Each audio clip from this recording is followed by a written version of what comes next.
Christians around the world are under attack. 1/3 of the world faces religious oppression, and an overwhelming 80% of the oppressed are Christian.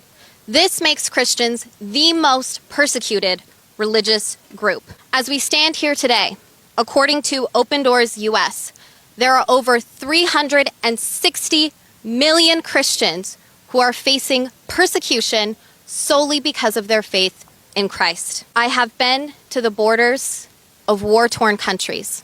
I have sat in the desert camps of people who have been imprisoned, persecuted, killed, and pushed out of their homes solely because of their faith. Their only crime was being Christian. We are witnessing an era where it has never been more dangerous to be a believer in Christ. There is a genocide underway in Armenia. 120 Armenian Christians are facing starvation, gross human rights violations, and being forced out of their historic land in Nagorno-Karabakh or Artsakh. Over 1,000 Christians were slaughtered in Nigeria in the first 100 days of this year alone.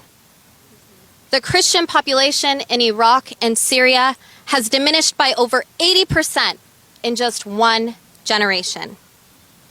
Christians around the world face imprisonment, loss of their businesses, torture, and even death solely because of their faith in Christ. These Christians around the world have a question.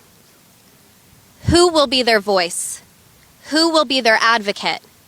Who will protect them? When speaking of genocide and atrocities, President Biden has said time and time again, we recommit ourselves to never again allow an atrocity like this to happen. We are asking President Biden and his administration, where are you now? Where is the United States now as a genocide is unfolding in front of our eyes and Christian persecution is skyrocketing like never before?